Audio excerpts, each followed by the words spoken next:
Lovely to see such great faces in the morning. I wasn't really prepared to do this one, but I'm always excited to listen to what leaders have to talk about.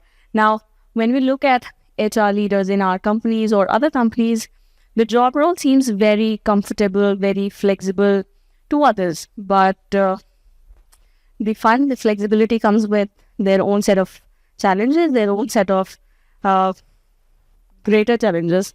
Now, in your opening remarks, I would want to know, how has leadership changed over the years? Now, we are kind of born with the classic rules of leadership. We kind of used to read the rules coming from Jack Welch, leaders, the other leaders across the globe. Now, in these many years, the rules across the domains, across the sectors, across the departments in the organizations have changed, have transitioned.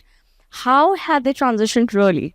What part of the rules, and how are you redefining it? So over the years, how have the leadership roles changed in your opening remarks? Anybody who would like to start? Thank you so much. I think very interesting question. If you talk about roles, I'd say that as has happened in a lot of our job roles, in leadership, roles have actually disappeared in a lot of ways, right? So we have now moved to more guidance-based roles rather than rules-based leadership. And that, I think, is kind of defining the way we are also looking at leadership and managing our teams across, right? I think one word that resonates with everybody across the domains, and therefore much more as leaders, is how we are creating ecosystems that allow flexibility and allow empowerment to teams rather than really looking at, by the book kind of work.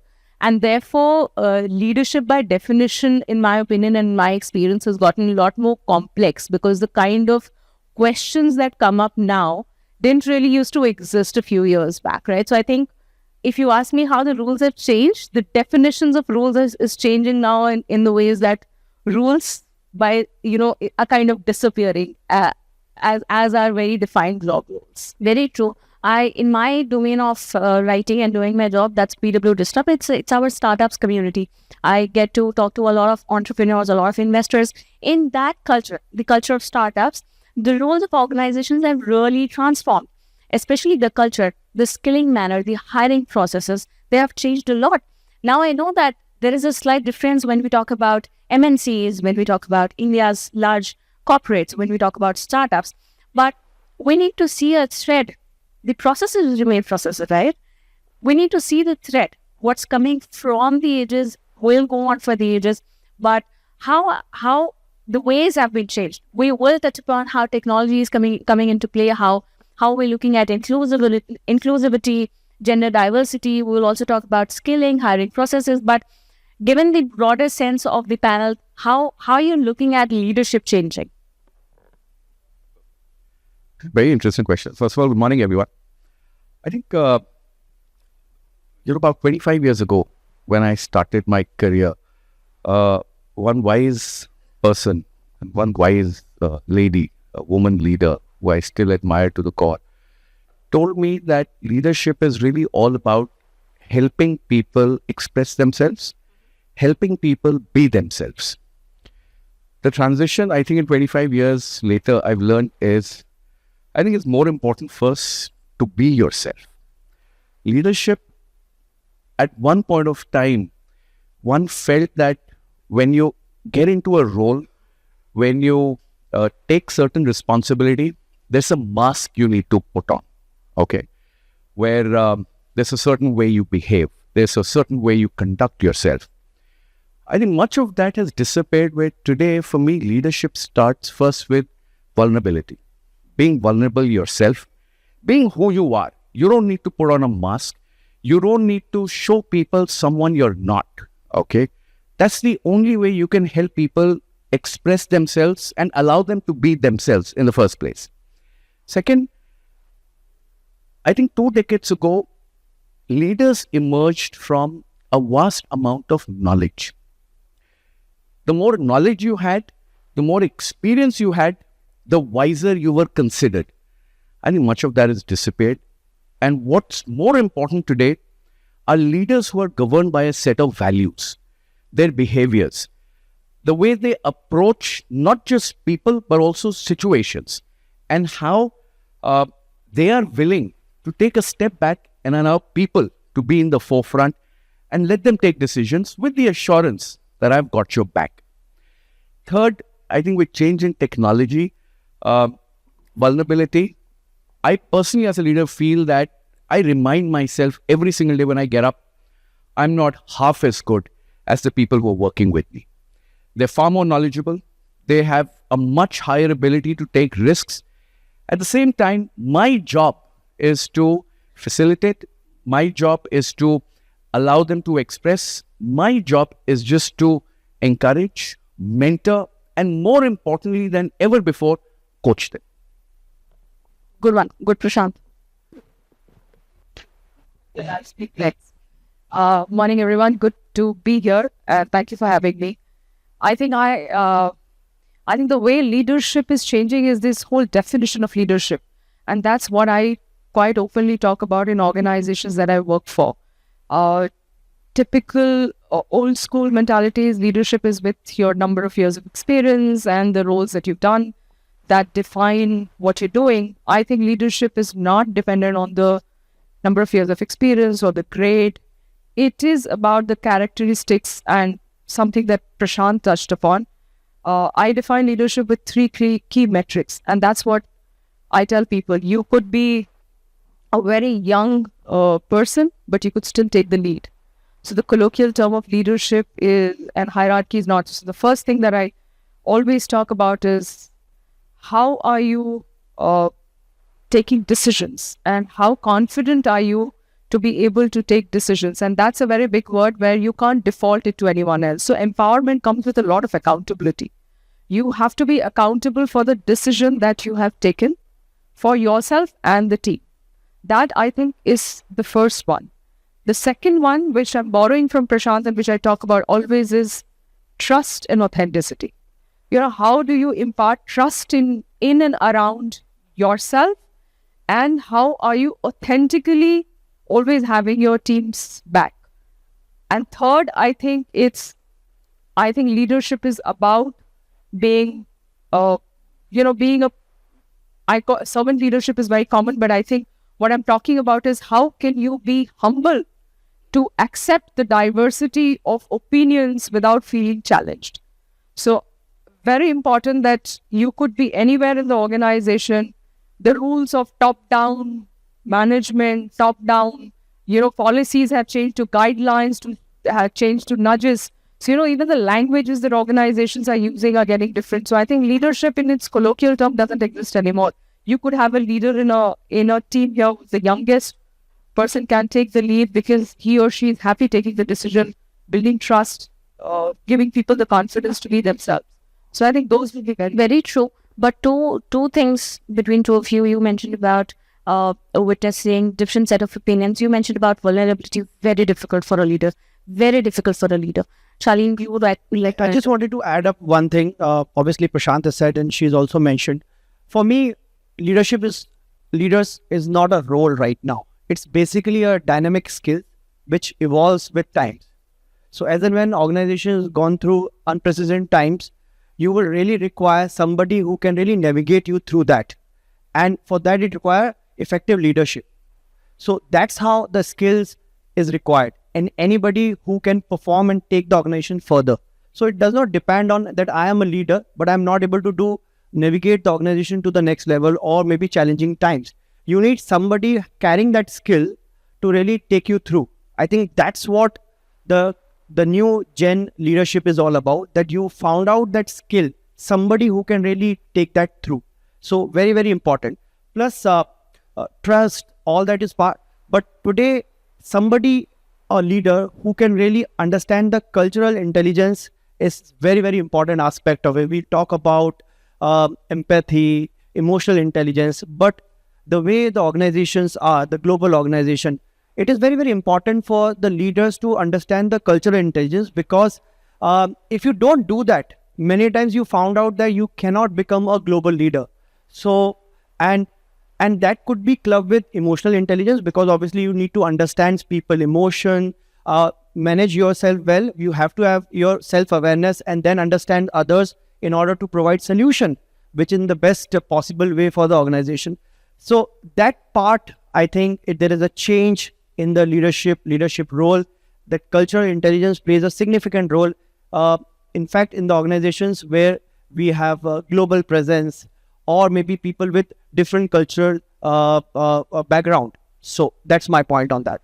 Before we kind of close with these softer metrics, soft skills, or emotional quotient, I want to go hardcore on strategies, where we can touch upon technology, where we can touch upon how are you upskilling. We can talk about inclusivity and diversity. Anybody who would like to take upon how technology across these segments, across the departments, how are you looking? I would like Prashant to take this up. In your organization, if I kind of push you to explain how are you looking at technology, not making it look so difficult for everybody, but imparting it all across. How are you looking at it? Thank you. I think today technology is not a choice really left anymore. It's something which is either learn to live with it or you're gone. And the first thing that comes to my mind when I talk about technology is simplicity. How do you keep it simple? How do you keep it relevant? Because in the last 1 year that I've been with my organization, we're a 100,000 employee company, end-to-end logistics and supply chain, which is completely tech-driven. Very recently, we launched a product called Bulls AI, where automatically correcting addresses. You'd be surprised that, we deliver couriers, parcels to your house. And our motto is, Har parcel mein jaan basti hai. Okay. So while there's an emotional quotient to it, a lot of our frontline employees used to come to us and tell us that our productivity is sometimes not to our own expectations. Forget the organization's expectations, because it's just impossible to figure out where I need to go, where is the address. And there are addresses, trust me, some बावला गांव, सरपंच के घर के आगे से 2 सड़क छोड़कर लाल मंदिर के पीछे वाली सड़क के पीछे आकर हमें फोन करिए. This is written on the envelope. Okay. And people used to feel that, how on earth am I supposed to address that? And we're a B2B company as well. So our customer, for example, is Flipkart. And Flipkart says, you did not deliver the parcel to the customer. So we came up with this technology, and that technology today autocorrects as far as possible. We deliver almost 15 lakh packets a day. I'm talking about 5 crore packets. So ours is a business which is moving the country every single day. But where did this idea come from? The idea came from a problem that was presented by your frontline employee. As leaders, what I'm trying to say is, we may benchmark, we may look at our competition, we may look at the world and say, this is what is happening and this is what we need to do. I think that really doesn't work. We may keep improvising, spending millions of dollars on technology, which people may find difficult to understand. All it takes is spend time with your people, understand what are the problems. The biggest job of any leader, with or without a title, is helping people solve problems. Customer problems, more than that, our employee problems. And if we listen to them, act on those problems, build technology that is helping them become more productive, helping them solve day-to-day problems, no matter what it is. It's a win-win. Yeah, I agree. I think, look, in this era where it's dominated by technology advancement, any organization who is not using technology definitely does not have a competitive advantage. And I'm sure the way businesses are, everybody wants to be in the race altogether. And digital transformation, I'm sure at every level of the organization they are into.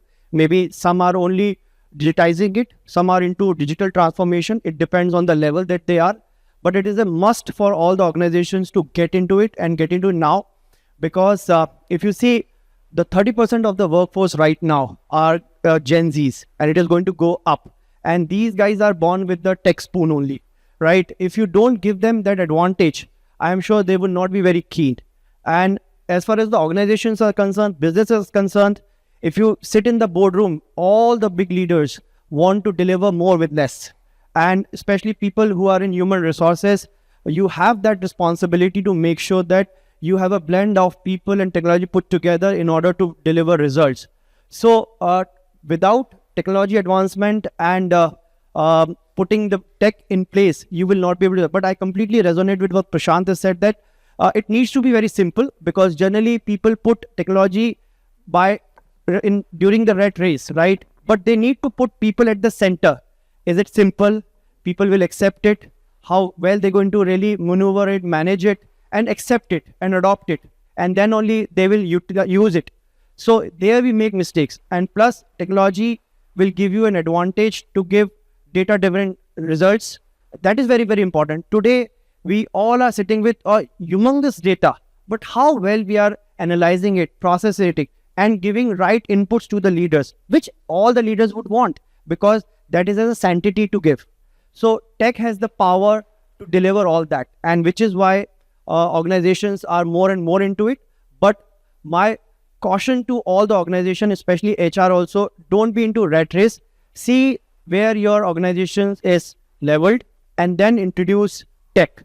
Then only it will give you advantage. Otherwise, it is going to fall flat.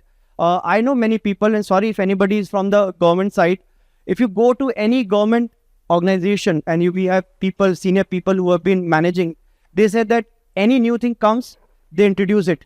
But half of the time, even they don't use it also. They're just spending money. What is the point of not using technology when you are not going to use it? So don't invest it just because everybody is doing it. So prudently use tech, and it is going to give you the advantage. I think that's my take. There can't be one size fits all, right? So yeah, I kind of agree with both of you, with Prashant and Shaleen. Now coming to you, Ritika, now we are seeing different kinds of culture across the organizations. I spoke about startups. Now, from the ages, over the period of time, we are seeing different set of skills, different set of challenges coming in for leaders, for employees all across. Now, this era of globalized culture in organization, how are you gelling with it? How are you liaising with it? And what are your comments on, if you're observing any organization? It's not about only your organization, from a larger lens. How do you look at it? No, I think a very interesting question. Specifically when we talk about globalized entities, we often fall into that trap of thinking of global organizations as one common entity, or rather one entity, right? Where the point is that these, even in a globalized scenario, the national boundaries, the cross-cultural identities still matter. And that makes the roles of leaders that much more complex, because you have to understand the nuances of what working across the borders, across these nationalities, across different languages, across different time zones really mean. And how do you aggregate or rather adapt your working style to be able to actually fit across these cross-cultural identities, but also aggregate some of the best practices, of the organization at a central level to be able to drive efficiency, right? That's very important, that striking that balance for leaders of adapting but also aggregating is very important. I think 2-3 things really stand out for leaders, which they really need to do, at least in my experience when we've been working with clients around it. One is, how is it that you are defining, but also more importantly, communicating a shared vision and a common goal across these organizations, right? Because unless and until all the employees across borders talk a similar language of what is it that we are together trying to achieve, it's very difficult to actually rally around, right, together. So identifying and more importantly, communicating a shared vision becomes of paramount importance. Secondly, also, how is it that you're defining your organizational structures, right? Organizational structures particularly become a very important point in large multinational organizations, because you want to keep a management, or rather a strong governance, while still creating a management agility. You don't want bottlenecks to get created, particularly when, for example, you're working across time zones, right? You don't want very strong bottlenecks to get created, but you still want governance to happen. So how is it that you're aligning your teams to stay agile, how you're creating clarity in what the roles and responsibilities are, what your escalation matrix are, what your authority levels are? That becomes very important. And the third piece is, how is it that your systems are aligned? And systems, I'll go beyond just the tech part. That is, I think, hygiene now, like both Prashant and Shaleen mentioned, right? Your technology, how the systems interact with each other is very important in these organizations, but also your people architecture. You know, your systems around how you are recruiting. What is the kind of skill set that you're bringing in, which aligns with these global methodologies and global practices? How is it that your performance management, for example, is aligned? Are you using, very old school metrics which don't really apply to a global organization, or you're really evolving, you're really adapting? Those kind of things become very important. And I think as leaders, as both Shaleen and Prashant also mentioned, contextualizing some of these practices to fit organizations across these national boundaries becomes very important. And that's why I mentioned in the beginning, that's where the leaders' roles are becoming a lot more complex now, because like you very rightly said, it's no one size fit all, even in the same organization. True. Now, Irani, if you want to add to it before we jump on to the next one.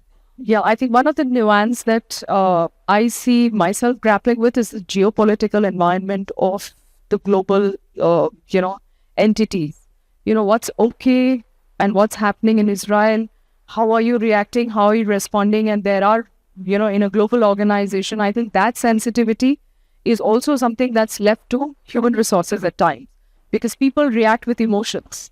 And the reality of setting up a culture of what is okay and what is not okay, given the emotional context of a very diverse workforce, is a new imperative that I have experienced in the last 4 or 5 years to grapple with. Otherwise we were very well cushioned within the boundaries of nationality and boundaries of what's okay. And I'll give you a small example of pay transparency. In the organization that I work for, Signify, which is well Philips Lighting, US market has 100% pay transparency. Yeah, you declare compensation of every role, every individual. Bring it to India, and the first reaction is, lo and behold, how can you even do that? How can you think of that? So I'm giving you a very small tactical example of HR processes to how are we as an organization allowing our people to respond to something which is very close to their heart. So those nuances also in the cultural context become extremely important. Otherwise, we would just think system, process, people. And now there is this world that's opened up with all that's happening across the world. And very depressing, but that's the reality of how world responds and the political situation responds everywhere. Yeah. I'm true to that sense. In India's context, currently, when we can see people's reaction when the elections are going on. Yeah. So it's highly relevant that we get to see different reactions across the set of people we work with. Now, she mentioned about recruiting. Now, I would like to come to that part. The processes have changed. The processes have taken new shape. We talk about hiring, recruiting. Now you get to deal with Gen Zs, now Alphas. So how are you looking at it? What has really changed? What have been your observations and experience like? So I take great pride in saying that we hire a lot of Gen Zs, and that's one of our strategic priorities. How do we build a younger organization and build people from within? But, the hiring specs have completely gone through a metamorphosis. Earlier, we used to hire for tech. I'm not saying tech is not important, or knowledge. I'm not saying that's not important. But what resonates with Gen Z are primarily is what's the purpose of the organization. And I think Ritika touched upon it.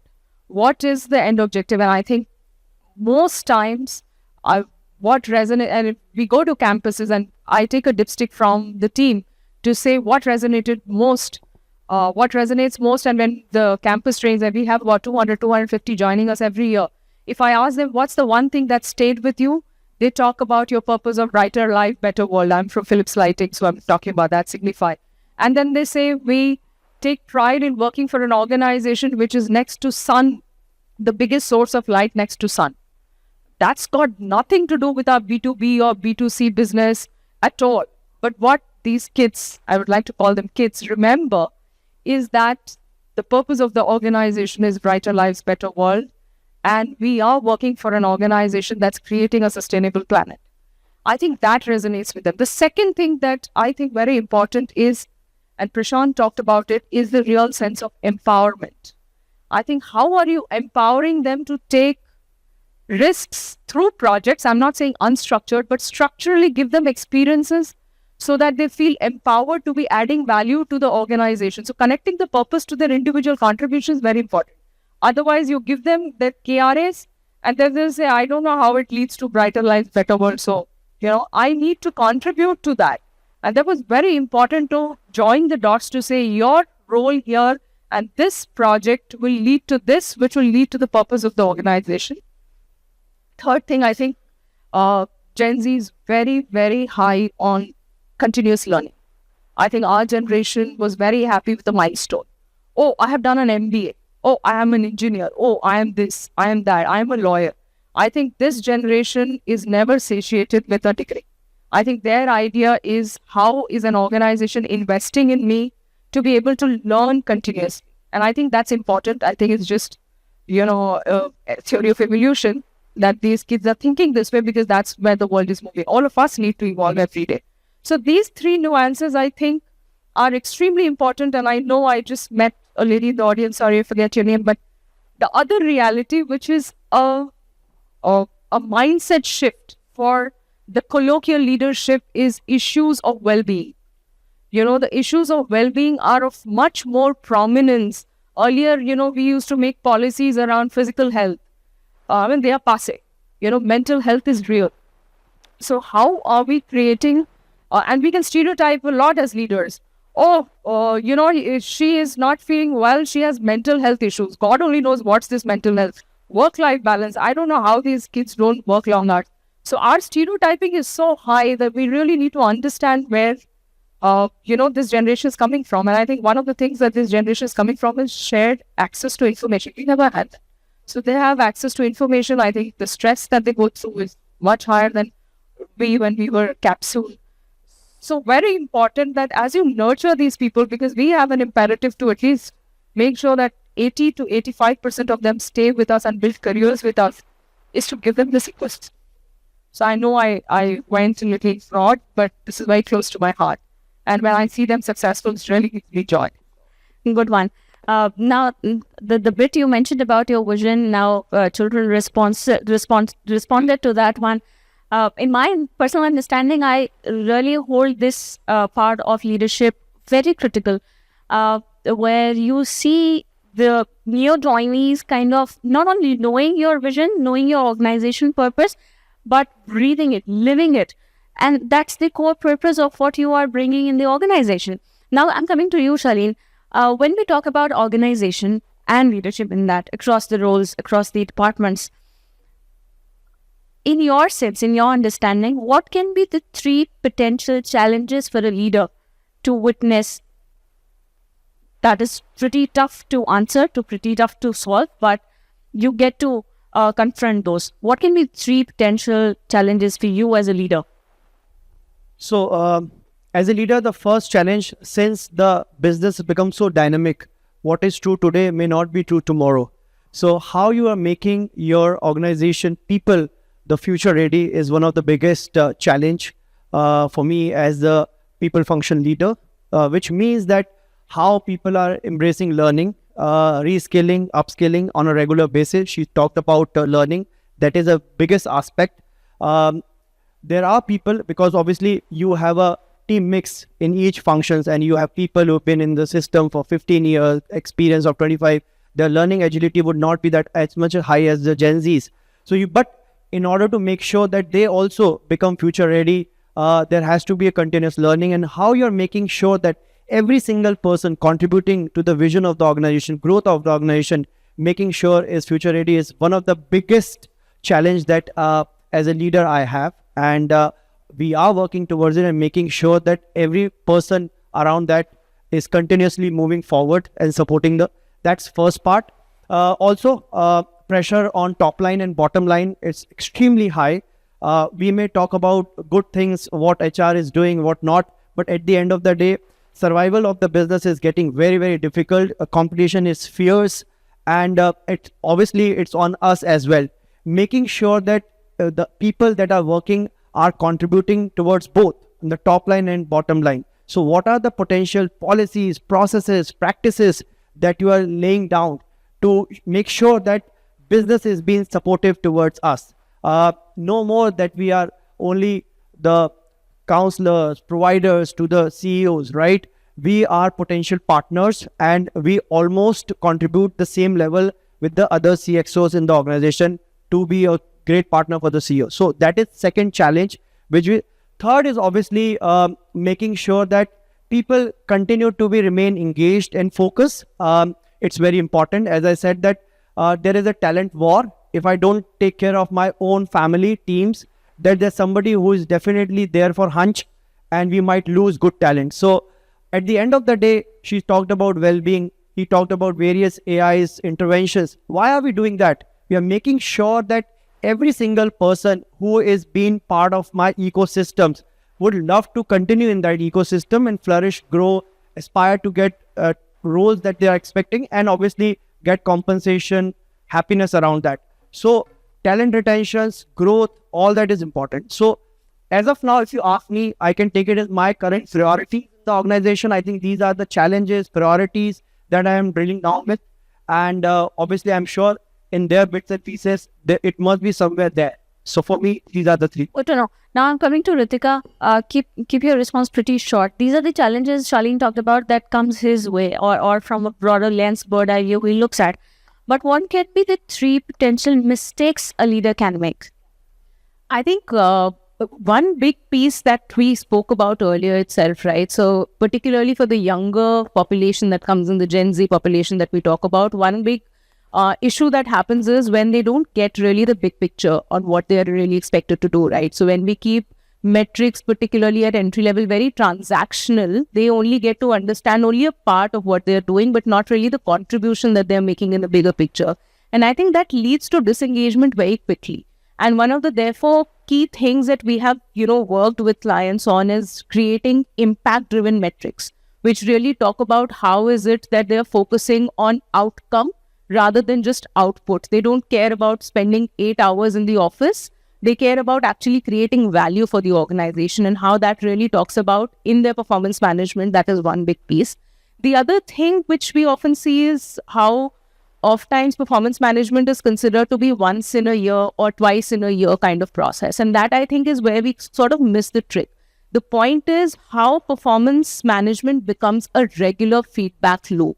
When is it that somebody is actually showcasing the interest in giving feedback and also taking feedback back with them on seeing how is it that a career growth can be created for people here? It's not just about coming and doing their work and going back home. How is it that you're creating an ecosystem of growth for the employees? That is what really helps in long-term retention. Once in a year or twice in a year performance feedback really does not work. And I think the third piece, which is a new age factor, but we have seen a lot of success in some of our clients, is talking about personalization of rewards. It's like you very rightly said in the beginning, one size, fit all doesn't really work. And that is very applicable in across a rewards and recognition scenario as well. We have to understand at this point of time, there are 3 different generations working in our workforce, right? And therefore, the requirements and the motivation for each of these 3 generations is very different. How is it that you are actually able to generate value for somebody in your rewards and recognition program and able to personalize it at least to an extent where you're talking to these different demographics? That becomes very important, whether it is through long-term incentives for, let's say, the younger generation, which is coming in through rewards like ESOPs, etc., or, bringing in value through profit sharing mechanisms. So there are different mechanisms available to us at this point of time. The success lies in understanding how do you contextualize it, and by breaking down your demographics to understand where it would fit in well. Prashant mentioned an anecdote about a lady he admires. I admire a leader who doesn't really need an introduction, Shiva Kumar.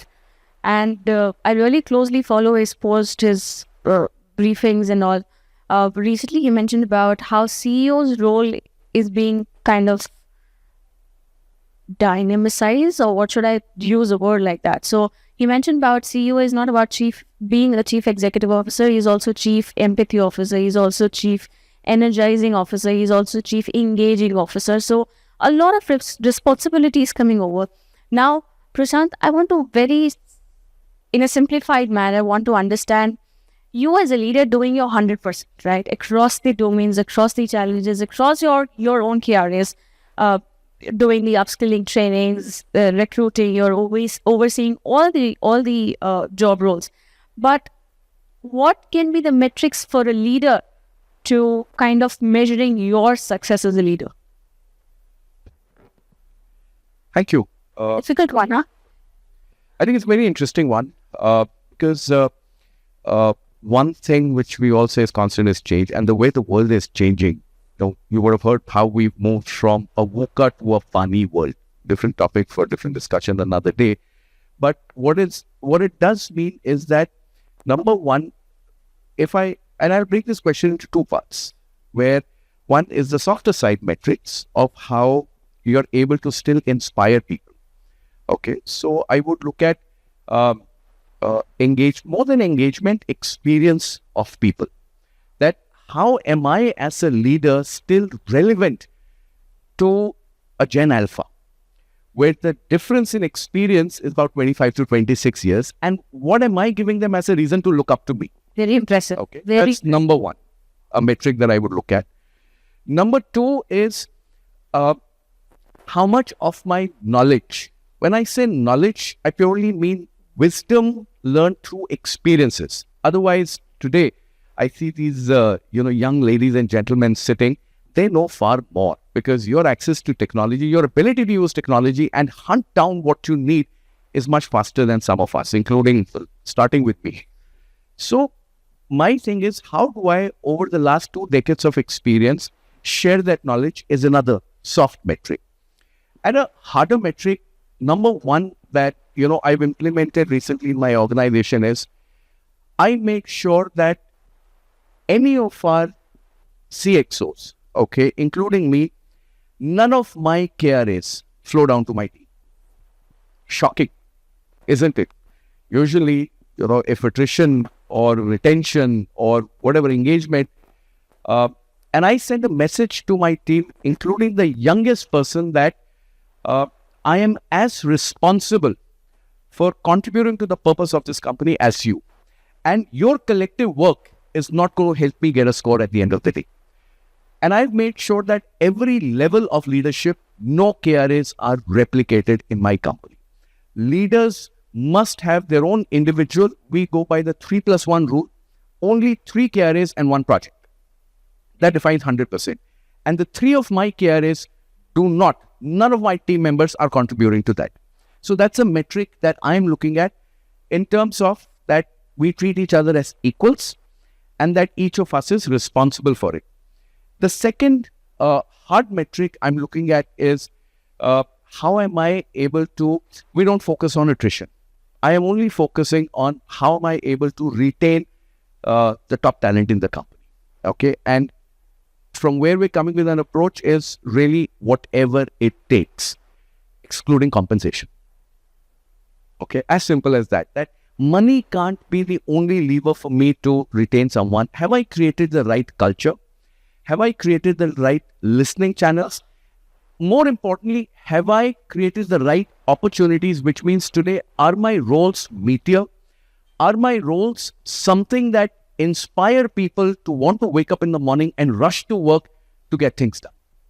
These are things that, I'm... Wonderful. We are left with 1 minute. In 1 minute, 4 of you, I'm coming to you one by one. If I were to push you to give one leadership, what should I say, a lesson, an addition to the classic rules of leadership, what would it be? One classic leadership rule you would like to add into the huge list of classic rules? Who would like to start? As a leader, don't do things when you don't believe in. I think very, very important. You should only action upon when your heart goes out. I think that's what my philosophy, irrespective of what people say. As a leader, once I convince myself that this is the way it should be, then my entire approach, action goes into that. So I believe in this theory, Good. and till now it's working out well for me. Good one, Irani. Be authentic and walk the talk. Interesting. You all are on the same page, huh? I think I'd say self-awareness is very important for a leader, because oftentimes when we reach a higher level, we forget what our, key challenges and what our strength areas are. So therefore, you need to be able to be self-aware to be able to bring out the best in yourself. Only then will you be able to actually bring out the best in your team. So self-awareness for me is paramount. I think for me is take decisions, even if it's the wrong one. Not taking a decision is a sin. Very interesting. I have a huge list of takeaways from this panel. I love this one. I must thank each of you for making time for this one. Thank you so much for joining us. Back to you, Aditya.